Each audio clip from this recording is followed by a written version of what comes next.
o la forma de un panqué, a diferencia del año de 1970 que prácticamente era una pirámide.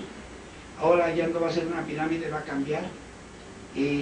Vamos a tener en el año 2050, como se puede ver aquí, un gran número de población en edades avanzadas, menos en edades de menos de 45 años, o sea, vamos a tener un volumen muy importante de habitantes y más de mujeres que de hombres en el año 2050. Aquí tenemos los distintos elementos que se tendrán que considerar: el empleo, la vivienda, la seguridad social en los distintos grupos, educación media superior, educación básica alrededor de estos grupos, vacunación, salud materno-infantil. Entonces, pues es una pirámide que nos muestra que nuestro futuro pues va a ser un futuro en donde va a haber un gran porcentaje de población en edades posteriores a los 50 años de edad. La esperanza de vida es otro indicador muy importante. Estas son proyecciones también del Consejo de Población. Podemos ver cómo la esperanza de vida hacia el 2000 pues, es alrededor de 75 años. Esta estimación de proyección al año 2050 llegaría alrededor de los 80 años, entre 80 y 85 años, más de mujeres que de hombres. Esa es una característica que se observa en el caso de la población. Las mujeres en realidad son el sexo fuerte desde el punto de vista de la esperanza de vida, y más o menos esta distancia que existe entre la línea morada y la línea azul es de alrededor de 5 años. Esta es una proyección de alguna manera podemos decir que conservadora. Hay algunos estudios que nos muestran que el país pudiera llegar a tener esperanzas de vida superiores. Ahora en una reunión en la que estuve en Marruecos, en Marrakech, se estuvieron analizando niveles de esperanza de vida en los países desarrollados y se puede pensar que la esperanza de vida va a superar los 75 años muy pronto.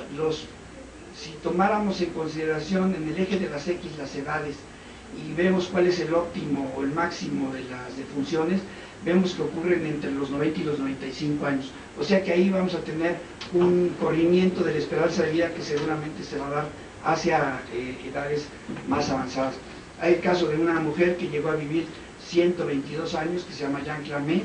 Ella vivió esos años y es un caso muy interesante digamos, demostrado de vida, que de alguna manera nos indica que sí nos estamos de alguna manera acercando a esas condiciones.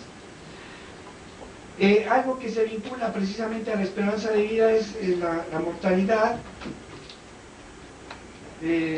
Vemos cómo la población de 0 a 14, la de 15 a 29 y la de 60 años y más, pasando por 30 a 50 años, son la gran parte de la concentración de las defunciones ocurre en las edades superiores a los 60 años.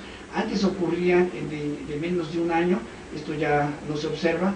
Ahora ya las principales defunciones se presentan en las edades avanzadas, y si tuviéramos información para grupos más avanzados encontraríamos precisamente que iríamos hasta niveles del orden de 80 y 90 años. El total de defunciones que ocurren en el país, esto nada más como un indicador, nos muestra cómo el nivel del número de defunciones pues oscila entre 400,000 y 515,000 entre el 90 y 2007. O sea, más o menos se ha mantenido pues en un orden de magnitud muy semejante.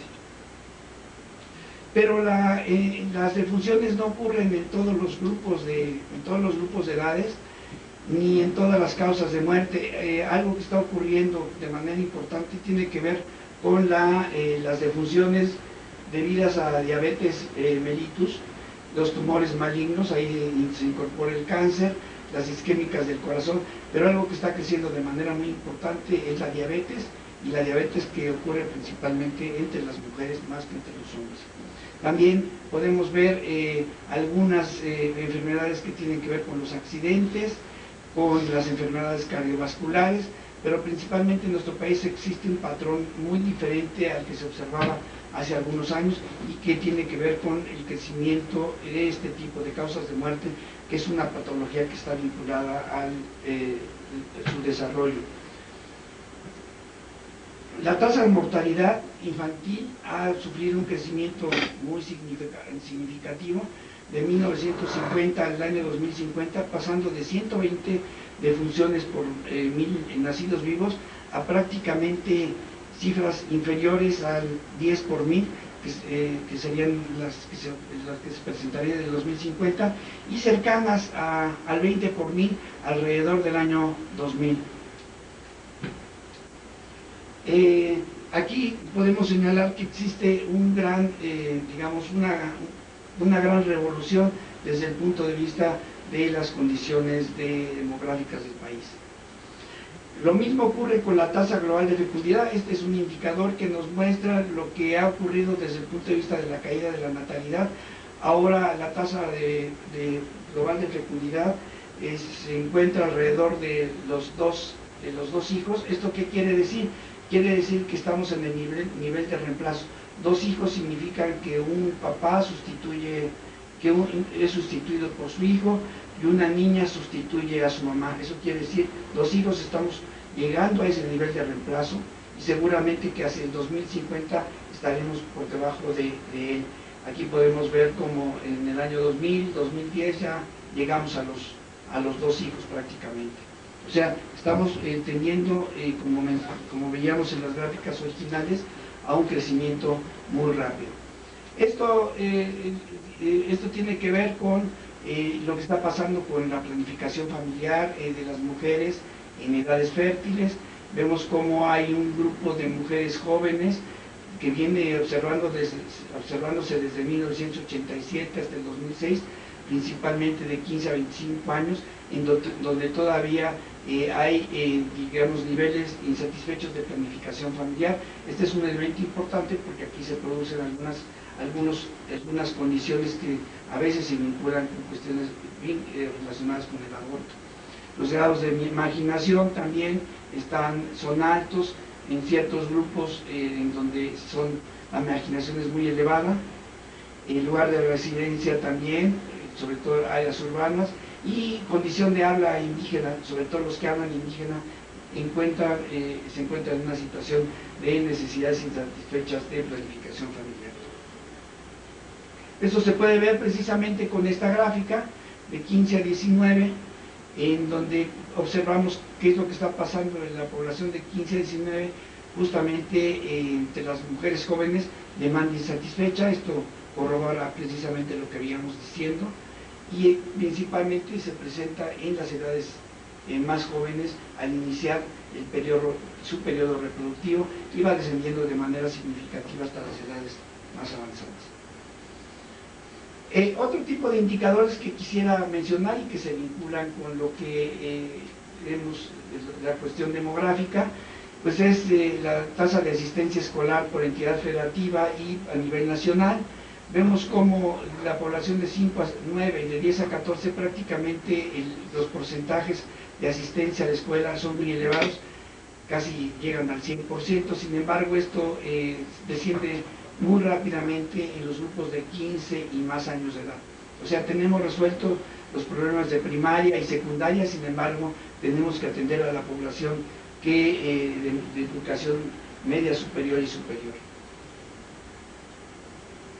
Hay algo que se ha mencionado mucho en nuestro país y que le han llamado el famoso bono demográfico, y esto tiene que ver con lo que ocurre en la población en la vejez y la población infantil. Justamente nosotros vamos a estar en condiciones ideales cuando en el año 2020 tanto la población infantil como la población en edad de la vejez estén en los puntos, digamos, mínimos vistos conjuntamente. Hasta ahí vamos a estar en una condición ideal, y ideal si es que esta población que se encuentra en edades activas consigue trabajo para apoyar precisamente a la población en la vejez y la población infantil. Entonces aquí yo creo que este es un reto muy importante, que esperemos que sea un bono demográfico y que no se vaya a convertir en una pesadilla demográfica, porque pues esas son condiciones de alguna manera que tendremos que atender. ¿Qué es lo que ha pasado también con otro tipo de